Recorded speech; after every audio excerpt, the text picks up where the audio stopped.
கர்த்தருடைய பரிசுத்த நாமத்திற்கு மகிமை உண்டாகட்டும். இந்த நல்ல நாளிலும் ஜாய் குட் நியூஸ் டிவி மூலமாக உங்களை சந்திப்பதிலே நான் மிக்க மகிழ்ச்சி அடைகிறேன். இயேசு கிறிஸ்துவின் இனிய நல் நாமத்திலே நான் உங்களை வாழ்த்தி வரவேற்கிறேன்.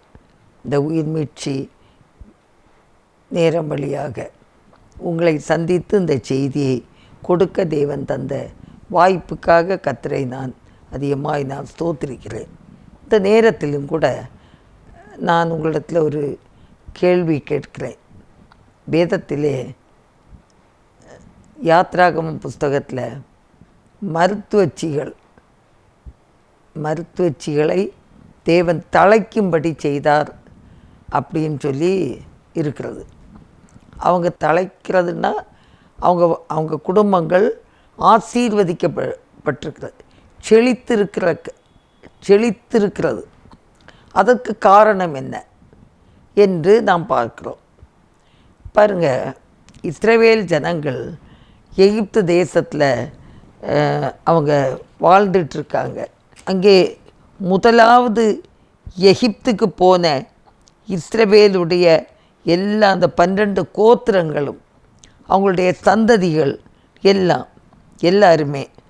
எல்லாருமே அந்த நாட்களில் இந்த உலகத்தை விட்டு கடந்து போயிட்டாங்க. யோசேப்போ அதற்கு முன்னமே அந்த எகிப்தில் போயிருந்தான்.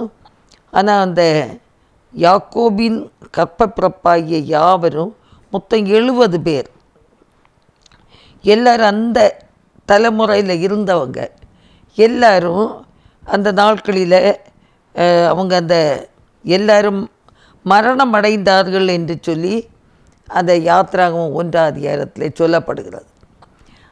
அந்த முதல் தலைமுறை, அந்த யாக்கோபுடைய முதல் அந்த 12 கோத்திரங்கள், அதில் உள்ள சில எல்லாம் அவங்க எல்லாரும் அந்த நாட்களில் மரணத்துக்கு பிறகு இஸ்ரவேல் புத்திரர் மிகுதியும் பலுகி ஏராளமாய் பெருகி பலத்திருந்தார்கள். தேசம் அவர்களால் நிறைந்திருந்தது என்று சொல்லி பார்க்குறோம். ஆகையினால அந்த யோசேப்பை அறியாத இன்னொரு ராஜா வந்தபோது அவங்க என்ன செய்தாங்க, அந்த இஸ்ரவேல் ஜனங்களை அதிகமாக ஒடுக்குனாங்க. அவங்களுக்கு அந்த செங்கல் சுடுகிற வேலை, எல்லா வேலையிலையும் அவங்களுக்கு பாரத்தை கொடுத்தார்கள். இவ்வளவு வேலைகளை நீங்கள் செய்து முடிக்கணும் அப்படின்னு சொல்லி. அப்போ அவங்க ரொம்ப மனசுக்கு அவங்க கஷ்டப்பட்டாங்க. இருந்தாலும் அந்த ராஜா என்ன பண்ணார்னா, இவங்களை இஸ்ரவேல் ஜனங்களை ஒடுக்கணுங்கிறதுக்காக வேண்டி அவங்க பிறக்க போகிற எல்லா ஆண் பிள்ளைகளையும் கொன்னுடணும் அப்படின்னு சொல்லிட்டு ஒரு சட்டமிட்டாங்க. அப்போது அங்கே 2 மருத்துவச்சிகள், அந்த யாத்ராகமம் 2ஆம் அதிகாரம் 15ஆம் வசனத்தில் சொல்லப்படுகிறது, எகிப்தின் ராஜா சிப்பீராள் பூவாள் என்னும் பேருடைய எபிரேய மருத்துவச்சிகளோடே பேசி அப்படின்னு சொல்லி.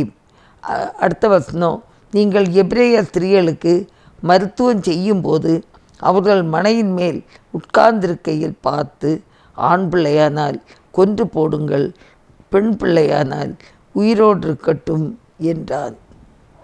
ஒரு சட்டம் இயற்றப்படுகிறது. அந்த மருத்துவச்சிகளுக்கு ஒரு சட்டம்.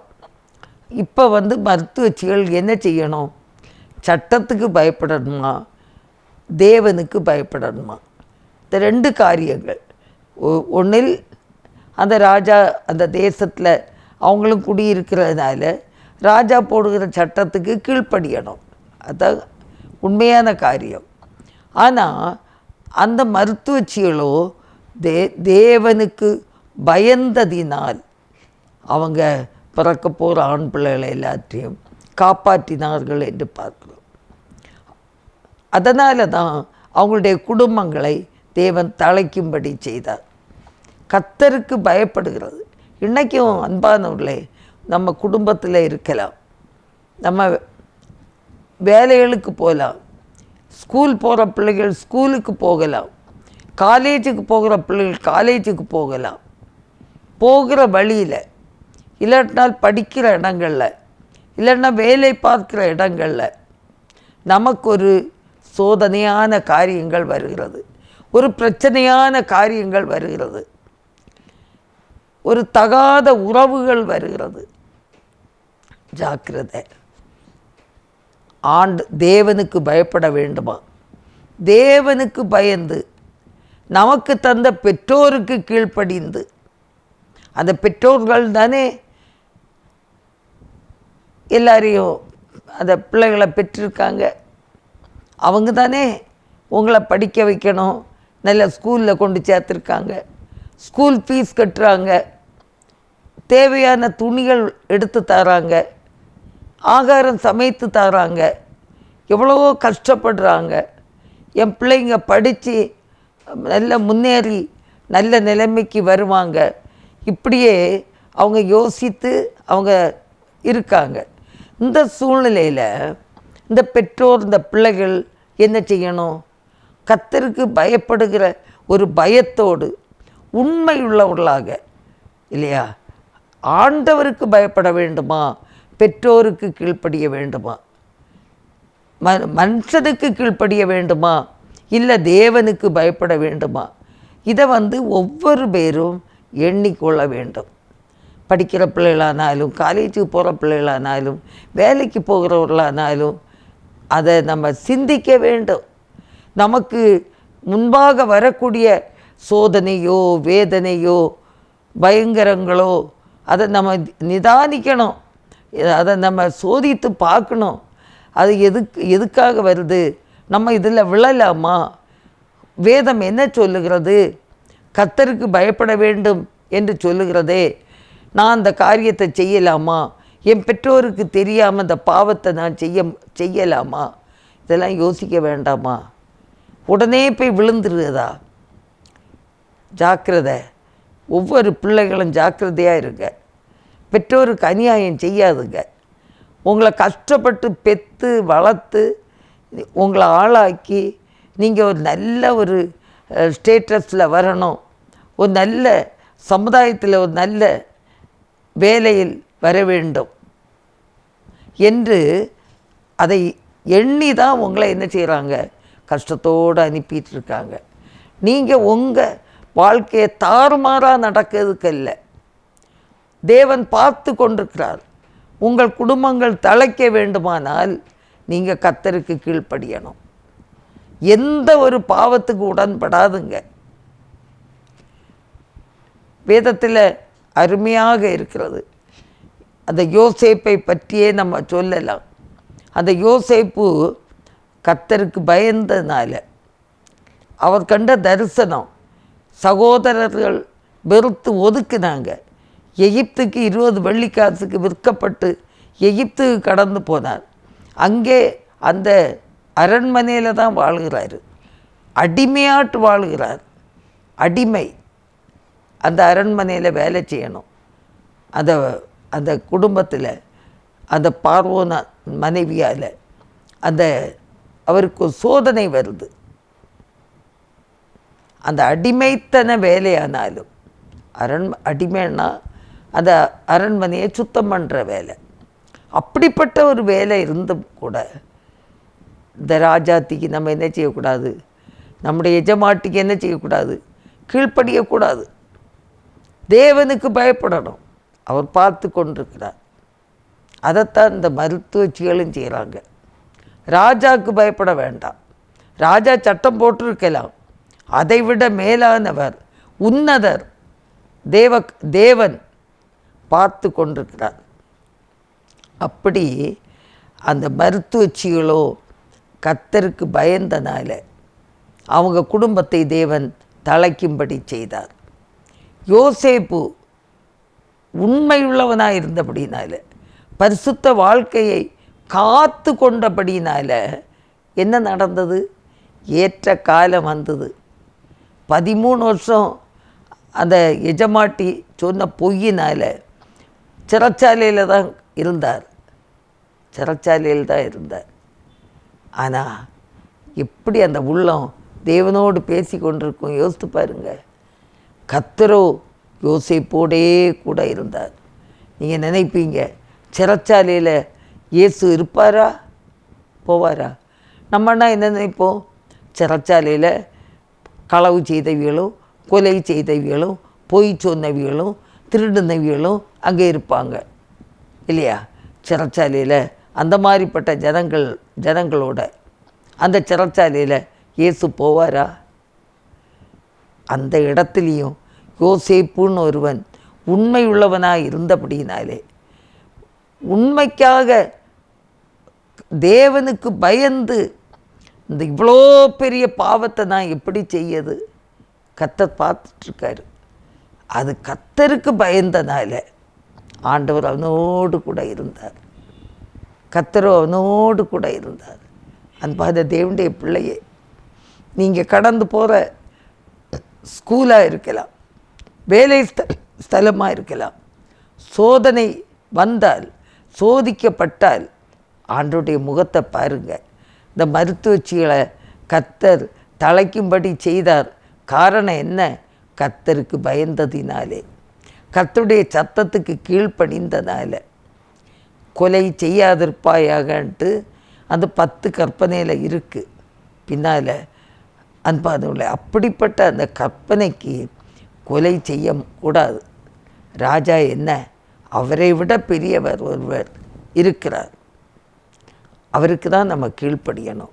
அப்படி கீழ்ப்படிந்ததால தான் அந்த மருத்துவச்சியை குடும்பங்களை தேவன் தழைக்கும்படி செய்தார். இன்றைக்கி உங்கள் குடும்பத்தில் அந்த அந்த செழிப்பு வேணுமா? அந்த தழைக்கும்படி ஆண்டவர் உங்களை குடும்பத்தை ஆசீர்வதிக்கணுமா? கர்த்தருக்கு பயப்படுங்க. கர்த்தருக்கு பயப்படுதலே ஞானத்தின் ஆரம்பம் இருக்கிறது. ஞானத்தின் ஆரம்பம். படிக்கிற பிள்ளைகளுக்குனாலும் சரிதான், ஞானம் இல்லையா? நீங்கள் கர்த்தருக்கு பயப்படுங்க. கர்த்தருக்கு பயந்து நீங்கள் படித்து பாருங்க. கர்த்தருக்கு பயந்து குடும்ப வாழ்க்கையை நடத்தி பாருங்க. குடும்ப வாழ்க்கையை நடத்துறதுக்கு ஒரு ஞானம் தேவைப்படுது, சரிதானே? அப்போது கணவன் மனைவிக்குள்ளாக அன்பு, சந்தோஷம், சமாதானம் இல்லையா, இதெல்லாம் வேணும். முதலாவது அன்பு வேணும், சந்தோஷம் வேணும், சமாதானம் வேணும், நீடிய பொறுமை, பிறகுதான் விசுவாசம், தயவு, நற்குணம், இச்சையடக்கம், எல்லா ஆவியின் கனிகள். கர்த்தருக்கு பயப்படும் போது, கர்த்தருக்கு பயப்படுகிற குடும்பத்தை தேவன் ஆவியின் கனிகளாலே என்ன செய்கிறாரு? ஆசீர்வதிக்கிறார். அதான் முதல் ஆசீர்வாதம். ஆசீர்வாதம்னு சொன்ன உடனே 10 ஏக்கர் நிலத்தை ஆண்டவர் தருவார், ஃப்ளைட்டு தருவார், இனி நம்ம நடக்க வேண்டாம். அந்த ஆசீர்வாதத்தோட மேலான ஆசீர்வாதம் என்னது? ஆவியின் கனிகளாலே. ஆவியின் கனிகளாலே உங்களை நிறைத்து எந்த இடத்திலும் உங்களை தழைக்கும்படி செய்வார். நம்ம வீட்டுக்கு விருந்து வருதுன்னா முன்னால் உட்கார்ந்துருப்பாங்க. அடுக்கலையில் எந்த சட்டியையும் திறந்து பார்க்க போகிறதில்லை. நம்ம அவங்கள்ட்ட முன்னால் இருந்து பேசிட்டு போகிறோம். அன்பானவர்களே, கர்த்தருக்கு பயப்படுகிற குடும்பம், ஒருத்தருக்கொத்தர் கர்த்தருக்கு பயந்து, கணவன் மனைவிக்கு உண்மை உள்ளவனாக இருக்கணும், மனைவி கணவனுக்கு உண்மை உள்ளவளாக இருக்கணும், பிள்ளைகள் பெற்றோருக்கு உண்மை உள்ளவர்களாக இருக்கணும், பெற்றோர் பிள்ளைகளுக்கு முன்னால் சாட்சியுள்ள வாழ்க்கை வாழ்ந்து காட்ட வேண்டும். அப்போ தான் அந்த குடும்பம் தழைக்கும். அந்த குடும்பத்தை எப்படி எடுத்து நடத்த வேண்டும், எப்படி எடுத்து நடத்த வேண்டும்? ஜெபத்தோடு, கர்த்தருக்கு பயப்படுகிற பயத்தோடு இருந்தீங்கன்னா, கர்த்தருக்கு பயப்படுதலே ஞானத்தின் ஆரம்பம் இருக்கே.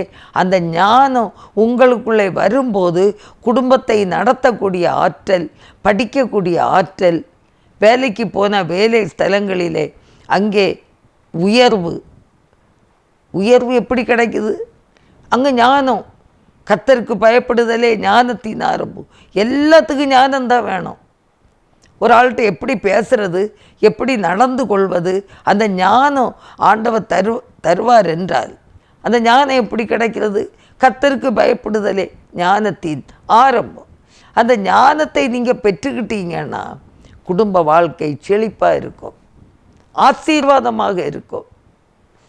அல்லேலூயா, அல்லேலூயா.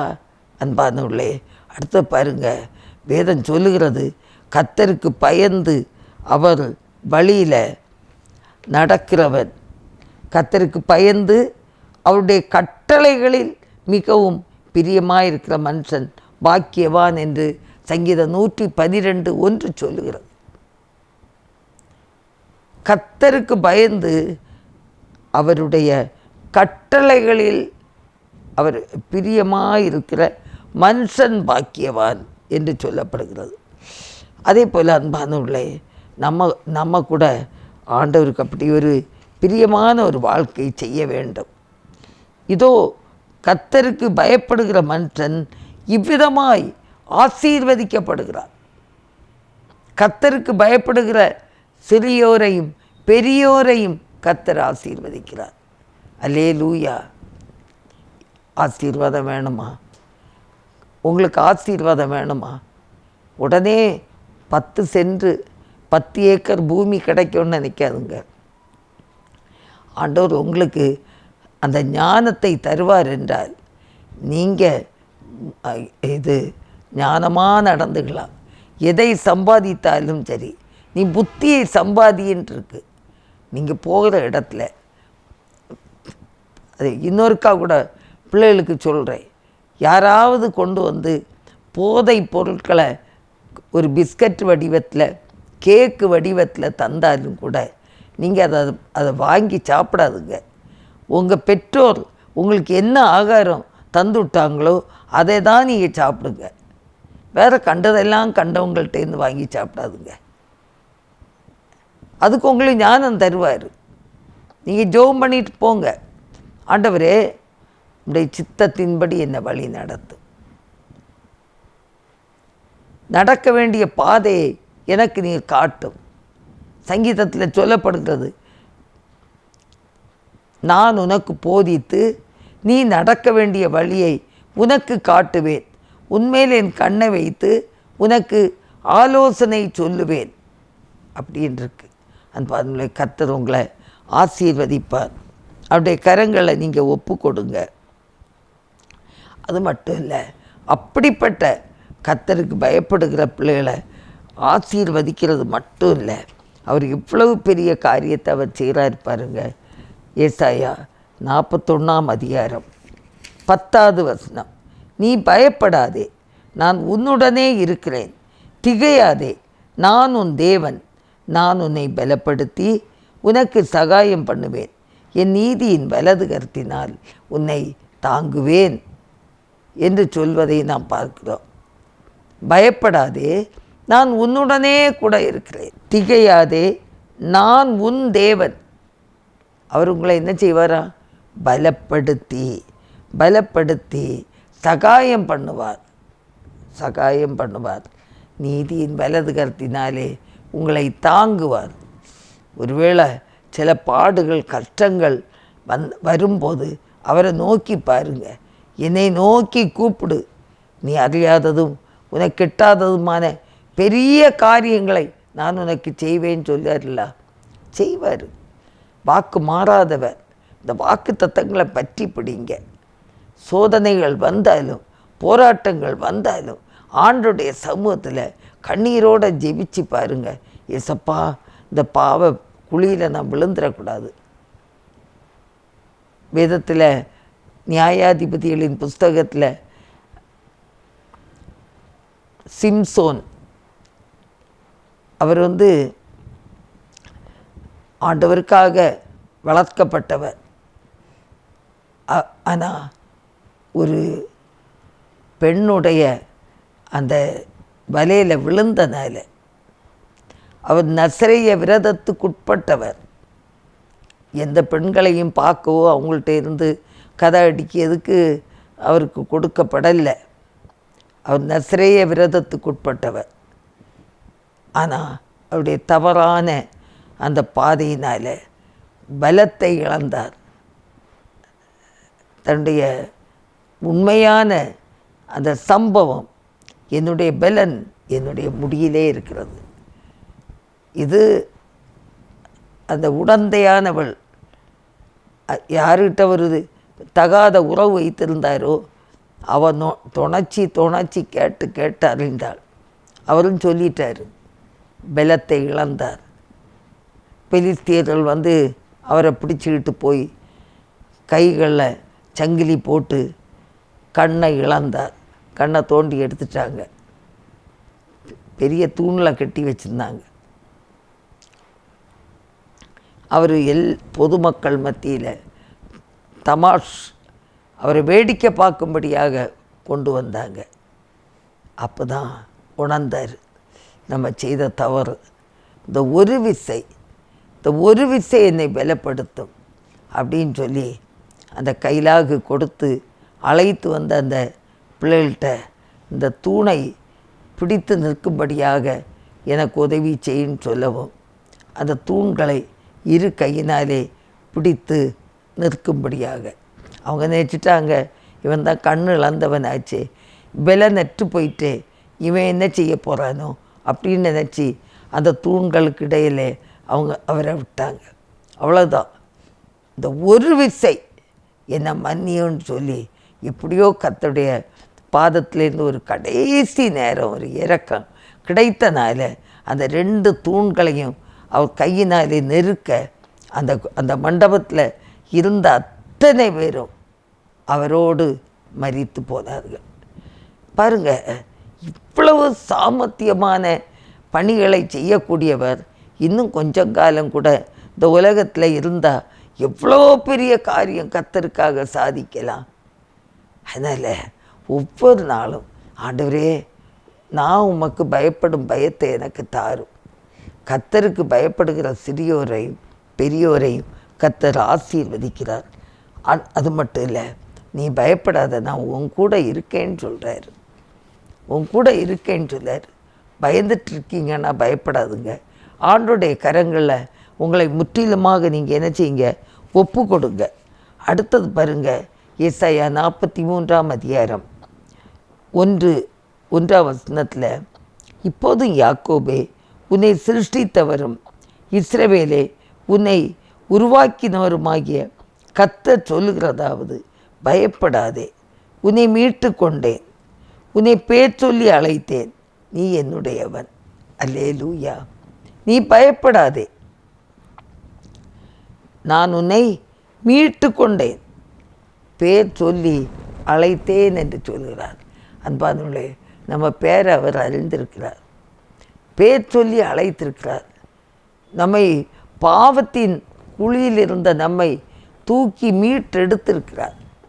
ஒருவேளை கர்த்தருடைய கிருபை நம்ம மேலே இல்லைன்னா நம்ம பாவத்திலே தானே இருப்போம். இந்த உலகத்தில் பாவத்திலே வாழ்ந்து அநேகரால் தூற்றப்பட்டு நம்ம என்ன செய்திருப்போம், கடைசி நாட்களில் மரிக்கும்போது நித்திய ஆக்கினை அடைந்து நித்திய நரகத்தில் போயிருப்போம். அதற்கு இல்லாமல் இந்த தேவாதி தேவன் உங்களையும் என்னையும் அவர் மீட்டெடுத்து பேர் சொல்லி அழைத்து, நான் உன்னை கூடவே இருக்கேன்னு சொல்கிறார். நீ தண்ணீர்களை கடக்கும்போது நான் உன்னோடு கூட இருப்பேன், நீ அக்கினியிலே வேகாதிருப்பாய். அவர் சொன்ன வாக்கு தத்தத்தின்படி நடந்தாரா இல்லையா? பாருங்க, அந்த பாபிலோனில் 1 மாதம் அளவும் ஒரு சிலையை நிறுத்தி 1 மாத அளவும் அந்த சிலையை தான் கும்பிடணும். கொட்டு மேளங்கள் வாசிக்கும்போது எல்லாரும் அந்த சிலைக்கு முன்னால் விழுந்து வணங்கணும்னு ஒரு சட்டம் வந்தது. ஆனால் சாத்ராக், மீஷாக், ஆபேத்நேகோ 3 பேரும் தேவனுக்கு பயந்தனால அவங்க அதில் எல்லாம் போய் அந்த சாமியை கும்பிடலை. அவங்க தாங்கள் ஆராதித்து கொண்டிருந்த தேவனை தான் ஆராதித்தாங்க. 1 மாதம் முடிஞ்ச உடனே ராஜாட்ட அது போட்டு போச்சுது. அவ்வளோதான். இவங்களை அப்படி கெட்டு அப்படியே அந்த நெருப்பும் சாதாரண நெருப்பு அல்ல, எப்போதும் இருக்கிறதா காட்டிலும் 7 மடங்கு அதிகமாக நெருப்பூட்டப்பட்டது. அதில் தூக்கி போட்டுட்டாங்க, சட்டத்துக்கு கீழ்ப்படியாதனால. நான் உன்னோடு கூட இருக்கிறேன்னு சொன்னாரே, பயப்படாதே, நான் உன்னோடு கூட இருக்கிறேன். அந்த நெருப்பில் இருந்தார். சிறைச்சாலையில் யோசேப்போடு இருந்தார். இப்போது நெருப்பில், அந்த நெருப்பில் சாத்ராக் மேஷாக் ஆபேத்நேகோடு இருக்கிறார். காரணம் என்ன? சட்டத்துக்கு கீழ்ப்படியல்ல, தேவனுக்கு கீழ்ப்படிந்ததால. ஆண்டவர் சொல்கிறார், எனக்கு மகிமையை நான் இன்னொருத்தருக்கு நான் கொடுக்க மாட்டேன்னு சொல்கிறார். இன்னொன்றை போய் நம்ம வணங்கும் போது தேவன் துக்கப்படுவார். எந்த இடத்துல நீங்கள் சாட்சியாக நின்று பாருங்க. அந்த அக்கினியிலே உலாவுகிறார்.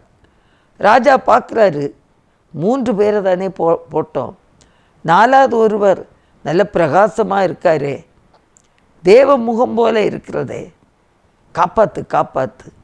3 பேரும் காப்பாற்றப்படுறாங்க. கர்த்தருக்கு பயந்ததால் தேவன் இவங்களை எல்லாம் தழைக்கும்படி செய்தார். அல்லேலூயா. நீங்களும் ஆண்டவருக்கு கீழ்ப்படிஞ்சு பாருங்க, கர்த்தருக்கு கீழ்ப்படிஞ்சு பாருங்க. கர்த்தர் உங்களை ஆசீர்வதிப்பார். கண்களை மூடி நாம் ஜெபிப்போம். எங்கள் அன்பின் ஆண்டவரே, இந்த வேளைக்காக நாங்களுமே துதிக்கிறோம், ஸ்தோத்திரிக்கிறோம். நீர் சர்வ வல்லமுள்ள தேவன், அதிசயங்களை செய்கிற தேவன். ஆண்டவரே, உமக்கு பயப்படும் பயத்தோடு வாழ கிருபை தாரும். ஹல்லேலூயா. நன்றியோடு துதிக்கிறோம், நன்றியோடு துதிக்கிறோம் கர்த்தாவே. நீர் ஒருவரே பெரியவர், ராஜாதி ராஜா, கர்த்தாதி கர்த்தர். ஆண்டவரே, ஆசீர்வதிங்க. நாங்களும் ஆண்டவரே பயத்தோடே நடுக்கத்தோடே உம்மை சேவித்து நாங்கள் ஞானமாய் நடக்க எங்களுக்கு பலன் தாரும்.